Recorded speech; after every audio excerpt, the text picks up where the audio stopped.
Nahulog sa bangin si Lynette. Masasalba pa kaya ang buhay niya? Alamin natin.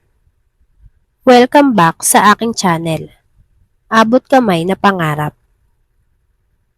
Napaka-intense na mga pangyayari sa abot kamay na pangarap. Dahil bago nga makaharap ni Carlos itong si Lynette at RJ, ay nakaharap muna niya ang kanyang anak na si Harry. Dahilan para maantala na makita sila Lynette at RJ.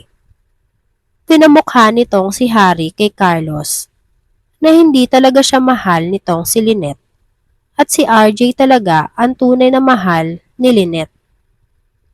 Kaya naman, hinikayat ni Harry si Carlos na tigilan na at pabayaan na sila Lynette at RJ na makaalis. Dahil hindi naman siya ang tunay na mahal nito. At kailangan na nga daw nitong mag-move on at makulong dahil sa mga kasalanang ginawa nito. Kaya naman, naginit lalo ang ulo ni Carlos. At dito ay nasaktan ng husto ni Carlos itong si Harry. At pinagsusuntok niya ang kanyang anak na si Harry. Nagalit naman si Carlos sa lahat ng nanonood sa kanila, habang binubugbog niya nga itong si Harry. Kaya naman, takot na takot ang mga tao sa paligid nito dahil sa mga inaasal nitong si Carlos. Takot na takot ang mga tao sa paligid kaya hindi nila nagawang tulungan itong si Harry. Matapos nga bugbugin ni Carlos itong si Harry at iwan itong si Harry, ay agad-agad na nga itong tumakbo palabas at hanapin itong si Lynette at RJ. Pero wala na nga siyang naabutan na nakahiga sa bed. Pumunta nga itong si Carlos sa parking lot at doon nga niya naabutan itong si Lynette at RJ. Pasakay na sana si Lynette at RJ sa kotse, pero naabutan nga sila nitong si Carlos. Tinawag ni Carlos itong si RJ at sinabi nga niya na ibalik ni RJ ang kanyang asawa. Pero nagalit lang itong si RJ dito kay Carlos dahil hindi na nga daw niya ibabalik itong si Lynette. Sumagot din nga itong si Lynette dito kay Carlos na hindi na nga daw siya sasama dito kay Carlos dahil nagkamali nga daw siya na pinakasalan niya nga daw itong si Carlos. Dahil iba na nga daw ang ugali nito at tila demonyo na nga ito. Dito nga ay sinabi rin ni Lynette na mahal niya pa nga daw itong si RJ at hindi nga daw niya mahal itong si Carlos. Humarang nga itong si Lynette dito kay RJ dahil tinutukan ni Carlos itong si RJ ng baril. Kaya sinabi ni Lynette na kung papatayin nga daw itong si RJ, ay isama na lang din daw siya at patayin na lang din daw siya. Sinabi ni Lynette na mahal niya nga daw itong si RJ. Pero una ay hindi naman naniwala itong si Carlos sa sinabi nitong si Lynette. At sinabi lang daw yon ni Lynette para masaktan itong si Carlos. Pero pinanindigan nga ni Lynette ang sinabi niya. At nagsisisi nga daw siya kung bakit pinakasalan niya nga daw itong si Carlos. Kaya naman, galit na galit nga itong si Carlos sa mga narinig niya sa bibig nga mismo nitong si Lynette. Sinabi niya na niloko nga daw siya nitong si Lynette. Pero sumagot naman si Lynette na hindi nga daw siya niloko nito. At si Carlos daw ang nagloko sa kanya dahil ito ay kasal sa iba.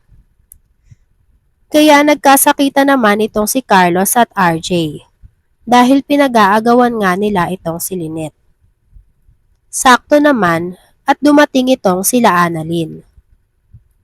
Kasama itong si Regan at si Lyndon. Nakita nga nila itong si Harry na matamlay at agad-agad nga ang pinasundan ni Harry kay Annalyn itong sila Lynette. sa parking lot. Pagdating sa parking lot, ay nakita nga ni Regan si Carlos na nakatutok ang baril kay RJ. Kaya walang ano-ano nga ay inagaw niya ang baril dito kay Carlos. Nataranta itong sila Annalyn. Pero agad naman itong sumigaw na tumakas na kayo, Nay. Tay, itakas mo na si nanay. Kaya nasundan sila ni Carlos. Pagkatapos agawin at suntukin nga ni Carlos itong si Regan. Tarantang-taranta itong si Lynette paalis at palayo dito kay Annalyn. Dahil nangangamba nga siya na baka si Annalyn nga ang pagbuntungan nitong si Carlos. Pero nagkamali nga itong si Lynette. Dahil kada lingon niya nga sa likod, ay nakita niya nga itong si Carlos na nakabuntot na nga sa kanila. Ito ay paharurot na nga papunta sa kanila.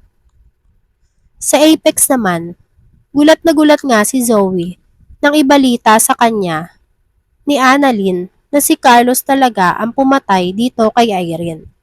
At si Harry nga mismo ang nagsabi. Kaya naman hindi siya makapaniwala na ang dalawang magulang niya nga daw ay isang kriminal. Matapos naman kumalat sa Apex ang balita, ay nagtsismisa na nga ang mga nurse. Sinabi nila na mas masahol pa si Carlos kesa kay Moira. At kung sakali nga daw na magkatuluyan daw itong si Carlos at si Moira, ay napakamalas daw ng magiging anak nito. Kaya naman hindi nakapagpigil itong si Zoe at sinabunutan itong si nurse. Takantaka naman ang mga nurse kung bakit gano'n na lang ang galit ni Zoe sa mga narinig niya tungkol kay Carlos at Moira. Sa eksena naman nila Lynette ay naabutan na nga sila ni Carlos sa gilid ng bangin at doon nga sila nagpambuno. Natumba naman si RJ at tinutukan ulit ng baril ni Carlos. Sinubukan naman ni Lynette na awatin si Carlos, pero bigo nga ito at hindi sinasadya na't natulak si Lynette nitong si Carlos sa bangin. Tarantang-taranta si Carlos at RJ sa nangyari. Dahil konting galaw nga lang daw nitong si Lynette ay tuluyan na nga itong mahuhulog sa bangin. Pero nailigtas ni RJ si Lynette. Sakto at nasundan sila nitong si Annalyn. At doon nga ay galit na galit si Carlos nang pigilan siya ng mga ito. Napabigkas na lang itong si Carlos na walang magiging masaya at sama-sama tayong mamamatay. At yun na nga ay nakita nitong si Carlos si Annalyn. Muli niya itong pinagdiskatahan. Ano kaya ang mga susunod na pangyayari? Sino kaya ang mapapahamak ulit sa kamay ni Carlos? Mapapahamak kaya ulit si Annalyn para sa mga magulang niya? Iyan nga ang mga dapat nating abangan sa abot kamay na pangarap. Kung gusto nyo ng mga gantong klaseng video, ay mag-subscribe at i-like itong video na to. Maraming salamat po.